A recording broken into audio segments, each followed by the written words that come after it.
제 아내는 한 번씩 시간이 날 때마다 뜨개질이나 퀼트를 해서 수세미나 뭐 여러 가지 몇 가지 작품을 만드는데요. 그때가 되면 이제 거실에 여러 가지 용품들이 많이 있습니다. 도안도 준비를 하고 실뭉치가 몇 가지가 있는데 제가 참 아내가 이 실뜨기를 할 때마다 신기하더라고요. 아무리 봐도 도대체 이걸로 어떻게 작품을 만드는가 생각이 드는데 제가 사진 하나를 준비했는데요. 사진 한번 좀 띄워주시길 바랍니다. 네. 이거 말고요. 순서가 좀 바뀌었습니다. 네네. 네, 혹시 이 사진 어떤 사진인지 아시겠습니까? 네, 우리 여성 성도님들은 딱 보자마자 하는데 우리 남자 성도님들은 도대체 저게 뭔고라고 쳐다보시면서 계시는데요. 이미 답은 나왔습니다. 아까 처음에 나왔던 수세미 도안입니다. 아내가 이제 이 사진을 펼쳐놓고 만들고 있는데요. 아무리 봐도 저는 미로처럼 보이지 어떻게 이걸로 이 수세미를 만들까 생각이 들더라고요. 참고로 저기 나와 있는 예쁜 손은 제 아내 손이 아닙니다. 인터넷에 이제 떠 있는 손이고, 네, 아무리 봐도 도안을 따라서 보면 이 수세미가 나오지 않을 것 같은데, 근데 아내가 이렇게 우아한 자세를 딱 가지고 이제 코바늘에 실을 꿰어가지고 하나 둘씩 뜨기 시작하면 어느 순간 되니까 무늬가 보이고 시간이 지나다 보니까 하나의 수세미가 되어 가더라고요. 그래서 참 신기하다라는 생각이 들었고, 처음에는 보이지 않지만 그러나 어떤 설계에도 도면을 따라서 하나하나 하다 보면 계획되고 예정되어 있던 멋진 작품이 나오는구나, 그런 생각이 드는 겁니다. 마치 우리의 신앙도 이런 것 같더라고요. 뜨개질과 같이 처음에는 한 줄 실밖에 보이지 않는 거죠. 이거 가지고 도대체 뭐 하겠는가 하지만, 그러나 주님께서 그 한 줄밖에 되지 않는 연약한 실을 가지시고 이리 뜨고 저리 뜨시면서 나가다 보면 어느 순간 우리가 상상하지도 못할 그런 일들, 그런 결과를 맞이할 때가 있는 겁니다. 사도행전도 그렇지 않겠습니까? 바울이 자기의 인생을 나는 이렇게 살아갈 거야 라고 그리고 계획하고 그렇게 살았습니까? 자기가 예수 그리스도의 복음을 증거할 거라고 어떻게 상상이나 했겠습니까? 자신조차도 그런 생각도 하지 않았고요. 게다가 바울도 전도 여행을 하면서 그런 청사진도 없었습니다. 나는 어느 나라에 가서 어떤 복음을 전하고 몇몇의 제자를 세우고 어떤 교회를 만들 거야, 그런 것도 없었습니다. 성령이 이리 가라 하시면 가고, 저리 가라 하시면 저리 가고, 누구를 만나라 하시면 만나고, 무엇을 가르치라 하면 가르쳤을 뿐이었습니다. 그대로 순종하다 보니 지금 이렇게 우리 손에 들려진 성경의 놀라운 성령의 역사하심을 남기게 된 것입니다. 순종하다 보니 이방인을 향한 세계 선교 사역이 이루어지게 된 겁니다. 그 누구도 이 복음이 예루살렘 밖을 벗어나고, 그리고 예루살렘에 있는 유대인들 외에 하나님의 새로운 언약의 자손이 될 것이다라는 생각도 당시에 누구도 가지지 못했습니다. 그러나 하나님의 계획은 달랐던 것이죠. 하나님이 예수 그리스도의 복음이 세계 만방에 증거되고 하나님의 공동체가 세워지고, 이방인들이라 할지라도 예수 그리스도를 믿는 자들에게는 하나님의 자녀가 되는 권세, 그 은혜를 다 베풀어 주신 겁니다.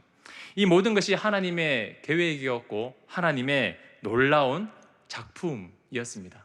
그 아름다운 작품 가운데 저와 우리 성도님들이 계신 것이죠. 자, 오늘 본문도 성령을 통해서 하나님께서 아름다운 작품을 만들어 가고 계시는데요. 그러면 어떤 작품인지 함께 살펴보도록 하겠습니다. 바울은 1년 6개월 동안이나 이 고린도에서 사역을 했습니다. 아시다시피 고린도라는 지역은요, 만만한 곳이 아니었습니다. 얼마나 대단한 곳인지 잘 아시죠? 향락과 음란과 부패가 너무나 만연한 곳이 부패 그 자체인 도시였습니다. 하지만 하나님의 은혜는 그 음란함과 부패가 가득한 그 도시 가운데서도 임했다 하는 것입니다. 그곳에 복음이 전해졌고요, 교회가 세워졌습니다. 그뿐만 아니라 다른 교회와는 비교할 수 없을 만큼 놀라운 각양각색의 하나님의 은사가 그 고린도 교회 가운데 주어진 것이죠. 그렇다면 하나님께서 이렇게 귀한 선물을 주셨으면 아름답게 교회를 만들어가고 그렇게 하나님을 경배하면서 행복하게 살아가면 될 텐데, 어떻게 되었습니까? 하나님이 주시는 은사를 질서대로 사용하지 못했죠. 그래서 서로 분쟁하고 고소하고 다투는 그런 아픔과 그런 일들이 끊이지 않는 교회였습니다. 그런 곳에서 1년 6개월 동안이나 사역했다. 보통 일이 아니죠. 너무나 힘든 일이었을 겁니다. 그 헌신, 그 섬김, 그 열정을 아시고 주님께서 바울에게 이렇게 약속을 하셨습니다. 우리 새벽에 묵상하신 분들은 다 보셨을 텐데요. 사도행전 18장 우리 9절과 10절 말씀을 함께 화면을 보면서 읽어보도록 하겠습니다. 밤에 환상 가운데 바울을 찾아오셔서 두려워하지 말라 내가 너와 함께 있음에 어떤 사람도 너를 대적하여 해롭게 할 자가 없을 것이니 이는 성중에 내 백성이 많음이라. 아멘. 주님께서 환상 가운데 찾아오셔서 바울에게 이렇게 말씀을 하셨습니다. 두려워하지 마라. 두려워하지 마라. 그리고 어떤 사람도 너를 대적할 사람이 없을 것이다 라고 주님께서 약속해 주셨습니다. 이 위로의 말씀이 바울에게 얼마나 큰 힘이 되었겠습니까? 1년 6개월 동안 아무리 가르쳐도 변하지 않고 싸우고 다투고 분열이 일어나는 그 교회를 참고 견뎌냈는데 주님께서 가장 마지막 단계에 오셔서 두려워하지 마라. 이제 너의 앞길에 너를 대적할 사람이 없을 거니까 힘을 내 라고 위로해 주신 겁니다. 이제 바울은요, 이 약속의 말씀을 받았으니까 어떤 생각이 들까요? 그래, 내가 1년 6개월 동안 꼭 참으면서 주님의 일을 했으니까 이제 내 앞에는 희망찬 내일이 준비되어 있을 거야. 내가 가는 곳마다 역사가 일어나고 나를 돕는 사람들이 나와 함께하고 있어서 이 사역이 너무나 재미있고 너무나 즐거울 거야. 이런 기대감과 희망을 가지지 않았겠습니까? 저 혼자만의 생각은 아니죠. 그런 희망을 가졌을 수도 있습니다. 자, 그렇다면 이 약속의 말씀을 받은 이 바울 앞에 어떤 일들이 펼쳐지고 있을까요? 오늘 본문 12절을 보십시오. 갈리오가 아가야 총독되었을 때에 유대인이 일제히 일어나 바울을 대적하여 법정으로 데리고 가서. 납득이 가십니까? 주님께서 어떤 약속을 하셨습니까? 너 앞에 대적할 자가 없을 거야 라고 그 말씀을 받아들고 떠났는데 어떻게 됩니까? 바울을 대적하는 유대인들이 끌고 법정으로 가는 일이 생기게 되었다는 것입니다. 게다가 억울한 누명까지 씌워요. 바울이 로마에서 허락하지 않는 전혀 다른 이상한 종교를 사람들에게 가르치고 조장하고 있다는 누명을 뒤집어 씌워버립니다. 차라리 예수님께서 약속이나 하지 말든지, 두려워하지 말라, 너를 대적하는 자가 없을 것이다, 이런 약속 말고 바울아, 앞으로 너는 더 두려워하게 될 거야, 너는 더 힘들어질 거야, 너를 대적하는 사람들은 너무나 많아질 테니까 단단히 마음 먹어, 이런 말을 하셨으면 차라리 좋았을 텐데 두려워하지 말라, 대적하는 자가 없을 것이다 라고 해놓고는 바로 뒤에 대적하는 무리들이 바로 바울을 찾아오게 된 겁니다. 게다가 누명까지 씌우고 공격을 당하니 얼마나 두려웠겠습니까? 혹시나 교회 안에도 이런 일이 있지는 않습니까? 성실하게 주님의 사역을 감당하고 교회를 사랑하는 마음으로 여러 일들을 했는데 한쪽에서 누구는 이렇대, 누구는 저렇대, 그런 수군수군대는 소리가 들립니다. 자세히 알지도 못하면서 그냥 보기 싫어서, 그냥 질투가 나서 이런저런 말들을 퍼뜨리는 경우가 종종 있다는 소식이 들려옵니다. 물론 우리 내일교회는 없는 걸로 알고 있습니다. 혹시 우리 성도님들 중에서 그런 일들을 당해본 적 있으십니까? 내가 하지도 않았는데, 그렇게 생각하지도, 그런 일들을 하지도 않았는데 누구는 저렇대, 누구는 이렇대, 그런 수군거림 당해보지 않으셨나요? 아니면 혹시나 그런 수군거림에 동참해 본 적이 있으십니까? 혹시나 정말 하나님의 사역을 하는 그 사람들을 향해서 비난하고 누명을 씌우는 말과 행동을 하고 있거나 그런 생각을 품고 계신다면 당장 멈추시길 바랍니다. 하나님께서는 그런 일들을 기뻐하지 않으세요. 그리고 그런 일들을 한다면, 정말 하나님의 사역을 방해하는 일들을 한다면 하나님께서는요, 결코 그것을 용납하지 않으시고 하나님의 방법과 하나님의 뜻대로 그것을 깨끗하게 정리해 버리십니다. 정리한다는 말이 조금 과격하게 들릴 수도 있겠는데요, 성경이 그것을 지금 보여주고 있습니다. 오늘 본문 14절 상반절을 보시면 바울이 입을 열고자 할 때에 갈리오가 유대인들에게 이르되 라고 말씀하고 있습니다. 순수하게 복음을 전하는 바울의 입장에서 볼 때 지금 이 상황은 너무나 억울한 것이죠. 자기는 그렇게 한 것이 아닌데. 그래서 법정 앞에 섰을 때에 반박하고 싶지 않았겠습니까? 갈리오여, 저는 그런 일들을 하지도 않았고 이런 일들을 하지도 않았고 지금 오해와 누명을 씌우고 있습니다, 그런 말들을 내뱉고 싶지 않았겠습니까? 그래서 바울이 법정 앞에 섰을 때에 입을 열고자 했습니다. 그런데 어떤 일이 일어났냐면 바울이 말하기도 전에 갈리오 총독이 먼저 이야기를 하기 시작한 겁니다. 계속해서 14절을 보시면 유대인들아, 이것이 정말 부정하고 불량한 일이면 당연히 너희들의 요청을 들어주겠지만 단순히 신학적인 용어나 그리고 논쟁에 관한 거라면 나는 너희들 사이에 끼어들고 싶지 않다. 나는 너희들의 재판장이 되기 싫다라고 하면서 고소하러 온 유대인들을 도리어 법정 밖으로 내쫓아 버립니다. 자, 흔히 하는 말로 사이다를 마신 것처럼 시원하지 않습니까? 그래, 바로 이것이, 이게 하나님의 역사지. 하나님의 일들을 방해하는 사람, 하나님의 방법대로 바로 대갚아주는 것. 야, 너무너무 시원하다라고 생각할 수가 있을 겁니다. 하나님의 일을 방해하려는 그런 유대인들을요, 하나님께서는 바울이 나서기도 전에 하나님 선에서 정리해 버렸습니다. 자, 갈리오가 왜 이런 행동을 했냐면 당시 유대교는요, 로마법이 허용하는 그런 종교 중에 하나였습니다. 그리고 갈리오의 입장에서는요, 바울도 유대인이었습니다. 그렇기 때문에 유대인인 바울이 전하는 종교는 전혀 다른 게 아니라 그냥 유대교의 한 분파 중에 한 개거니라고 생각을 한 것이고요. 그리고 바울이 전하는 그런 간단한 소식만 들어도 뭐 로마법에 크게 대항하거나 로마를 향해서 적대심을 드러낸 그런 종교가 아니다라고 생각을 한 겁니다. 그리고 조금 더 직설적으로, 조금 더 세부적으로 살펴보면 이 15절에 말하고 있는 것처럼 이런 일에 재판장이 되기를 원하지 않는다라고 한 것처럼 이 로마의 속국이었던 그런 작은 연약한 나라의 한 종교에 대한 신학적인 용어나 그들의 분쟁과 그들의 다툼 사이에 끼어들고 싶지 않았던 그런 게으름과 무지함이 이 갈리오에게 있었던 것입니다. 주님께서는 이런 갈리오의 무지함과 이런 게으름을 대적하는 유대인들을 쫓아내는데 사용하신 것이죠. 사랑하는 성도님들, 이런 점을 볼 때 누군가와 깐부를 맺을 때요, 게으른 사람하고 깐부 맺으면 안 됩니다. 귀찮아하고 열정 없는 사람하고 깐부 맺으면 안 돼요. 유대인들은요, 이 갈리오가 가진 권력과 이 힘을 이용해서 복음을 전하는 바울을 넘어뜨리려고 했지만 결국 그 무지함과 게으름이 자신들의 발목을 잡게 되었다는 것입니다. 손뼉도 마주쳐야 소리가 나는데 마주치지 않은 것이죠.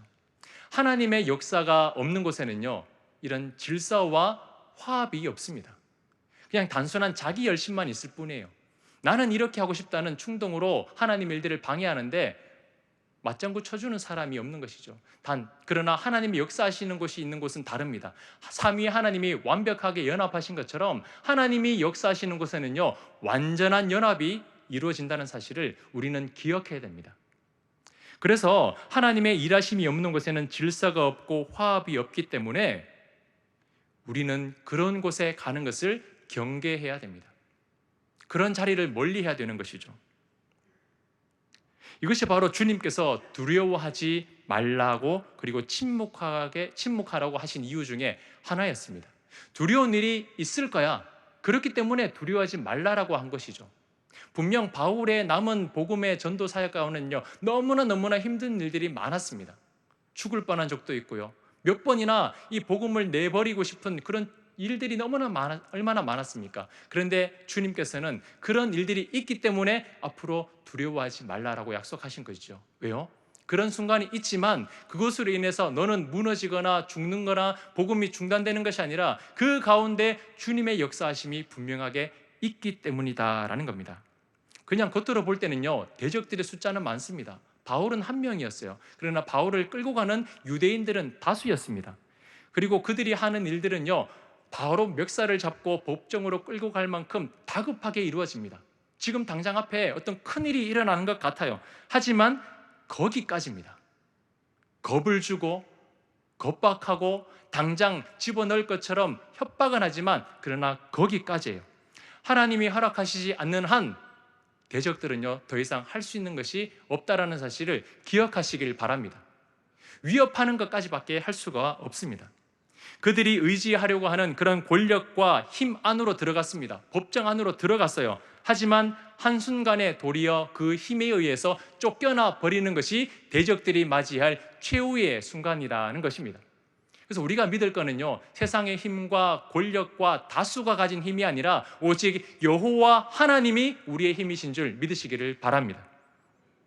유대인들이 일제히 일어나, 이 일제히라는 것은요, 마음을 똘똘 뭉쳤다는 거예요.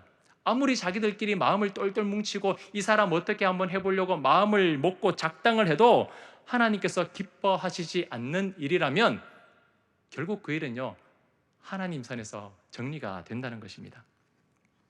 사랑하는 내일교회 성도님들, 우리 내일교회 성도님들은요, 오직 하나님을 경배하고 주님의 말씀을 사모하고 성령님의 인도하심을 받고 그 일에 순종하는 사람과 깐부 맺으시기를 바랍니다. 그런 사람들과 동맹 맺어야 돼요. 동맹이라는 표현이 좀 그런가요? 그런 사람과 함께 협력을 해야 됩니다. 하나님을 대적하고 하나님의 일들을 방해하는 무리들과 함께 하려고 하는 것이 아니라 오직 신실하게 하나님을 경배하는 사람과 마음을 모아서 주님의 교회를 아름답게 세워나가는 것, 이것이 바로 하나님께서 기뻐하시는 일이다라는 겁니다. 지금 우리 내일교회는요, 너무 잘하고 있습니다. 각 분야에서 각 부서별로 위원회별로 너무 잘하고 계세요. 우리 내일교회는요, 오늘보다 내일이 더 기대되는 교회인 줄 믿습니다. 앞으로가 더 기대되는 교회인 줄 믿습니다. 어떤 하나님의 작품이 또 나올까 너무 기대돼요. 이번 전교회 수련회처럼 리빌딩, 우리의 삶과 가정과 다음 세대와 남아있는 인생과 그리고 하나님께서 이 어두워져 가는, 힘들어져 간다라고 판단하고 있는 이 연약하고 어두운 이 시대 가운데 분명히 우리 내일교회를 통해서 하실 일이 있는 줄 믿습니다. 할 일이 많은데 하나님의 일들을 방해할 시간이 어디에 있겠습니까? 시간이 없어요. 그렇기 때문에 허튼 일에 시간을 쏟는 것이 아니라 어떻게 하면 더 하나님의 일들을 할 수 있을까? 더 간절히 기도하고 그 일들의 뜻과 마음을 모을 수 있는 우리 모든 내일교회 성도님들이 되시기를 주님 이름으로 축원합니다. 자, 유대인들을 쫓아내고 바울의 편을 들어준 이 갈리오의 판결은요, 기독교 입장에서 봤을 때 굉장히 유익한 그런 유익을 가져다 주었습니다. 왜냐하면 만약 갈리오가 이 유대인들의 고소를 받아들여서 바울을 처벌했다면 이것이 하나의 선례로 남는 거예요. 그래서 다른 지역이나 다른 나라에서와 마찬가지로 예수 그리스도를 증거하는 사람들이 있고 그들이 고소받으면 갈리오가 저들을 처벌했지 하면서 처벌할 수 있는 선례가 남게 됩니다. 그런데 갈리오가 바울을 처벌하지 않고 풀어주었습니다. 용납해 주었죠. 그래서 그 뒤로 이 기독교는요, 로마에서 하나의 종교로 인정받게 되는 그런 시기를 맞이하게 됩니다. 그래서 복음 전도의 자유와 기독교 성장의 밑거름이 되는 것이죠. 하나님의 사역 놀랍지 않습니까? 유대인들이 바울 하나를 잡아 가두려고 왔으나 하나님은 오히려 그것을 역전시켜서 바울 하나 가두는 것이 아니라 유대인들을 쫓아내버림으로써 이 기독교 하나님의 복음이 더욱더 전해지는데 하나님의 역사가 일어났다는 것입니다. 내가 100마디 하는 것보다요, 주님께서 한 번 하시는 일이 더 놀랍습니다. 믿으십니까? 바울이 만약에 이 법정에서 자기가 입을 열어 갈리오를 설득하고 유대인들을 대적했다고 해도 하나님이요, 한 번 하시는 일은 바울이 100마디 1000마디 하는 것보다 더 큰 힘이 있다라는 것입니다. 우리의 대적들은요, 결코 쉽게 물러서지 않거든요. 그들은 일제히 일어나 마음을 똘똘 뭉쳤습니다. 바울 하나를 잡으려고. 그래서 바울이 이때 무슨 이야기를 하든지 간에 이 유대인들은요, 이미 바울을 잡아넣으려고 단단히 마음을 먹고 왔기 때문에 쉽게 물러서지 않았을 거예요. 그런데 하나님은 바울의 입을 여시는 것이 아니라 그 무지하고 게으른 갈리오를 들어쓰셔서 하나님의 사역을 계속해서 이어가셨다는 것입니다. 그래서 하나님의 사역을 하다가 이런 일들을 만날 때 누군가가 나를 오해하고 누군가가 나에게 이런 오해를 씌우고 어떤 일들이 막힐 때에 내가 입을 열어 바로 대적하기보다는 때로는 침묵하면서 하나님 앞에 기도하는 것이 더 문제를 해결하는 방법 중에 하나다라는 것을 우리에게 보여주고 계십니다. 그래서 우리를 대적하는 자들과 정면으로 맞서 싸우기보다 먼저 하나님께서 이 일 가운데 함께해 주시기를 기도하시기를 바랍니다. 그게 문제가 더 빨리 해결되는 지름길이에요. 쉽지 않을 수도 있습니다. 내가 곧바로 대응하고 내가 곧바로 어떤 일을 해야 이게 오해가 풀리고 내 속이 시원해질지 모르겠지만, 그러나 내가 하는 것보다 누가 하는 게 더 확실합니까?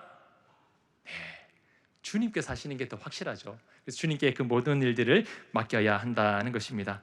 분명한 것은 성령을 회방하는 일이라면 하나님께서 가만히 계시지 않는다라는 사실을 꼭 기억하고 하나님의 일들을 감당하는 그런 공동체와 그런 사람을 방해하는 것이 아니라, 내가 그 방해꾼이 되는 것이 아니라 내가 그들을 돕고 협력할 수 있는 성령의 충만함을 입는 그런 사람이 될 수 있도록 기도하시기를 바랍니다.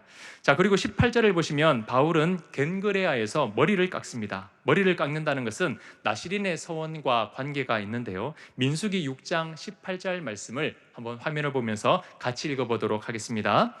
자기의 몸을 구별한 나시린은 회막문에서 자기의 머리털을 밀고 그것을 화목제물 밑에 있는 불에 둘지며. 구약의 나시린 서원과는 조금 다르지만 그러나 바울의 이 행위는요, 하나님의 보호하심에 대해서 감사를 하고, 그리고 주님을 위해서라면 기꺼이 자신 전부를 드리겠다는 그런 희생과 각오의 마음이 담긴 행동이었습니다. 자신의 모든 머리털을 밀어버림으로써 하나님 앞에 구별된 자로 다시 한 번 더 살아나가기를 결단했다는 것이죠. 왜 그럴까요? 자기가 하는 그 사역 가운데 하나님이 함께하고 계신다라는 확신을 가졌기 때문입니다. 매 순간마다 두려운 일이 없고 어려움이 없고 환란이 없어서 하나님을 믿는 게 아니라, 두려움이 많고 환란이 있지만 그때마다 주님께서는 자기를 내버려 두신 것이 아니라 그때마다 도와주시고 함께해 주시고 그 일들을 이겨나갈 수 있는 힘과 능력을 주셨기에 그 약속의 말씀을 믿고 자기를 결단하고 있는 것이죠.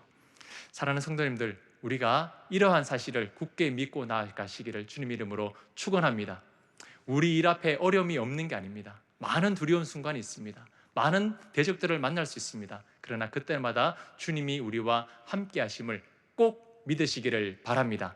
지금은 아무것도 보이지 않는 한 줄의 실밖에 되지 않을 수도 있습니다. 그러나 하나님께서는 우리를 향한 놀라운 계획을 가지고 계십니다. 우리가 주님께 부름받는 그날까지, 주님께서 이 땅에 다시 오시는 그날까지 주님께서 우리를 통해서 어떤 작품을 만들어 가실지 기대하시고, 그 놀라운 작품에 쓰여지고 이용되는 그런 하나님의 거룩한 도구, 하나님의 거룩한 사람이 될 수 있도록 그런 기도하면서 나갈 수 있는 믿음의 사람이 되시기를 주님 이름으로 축원합니다.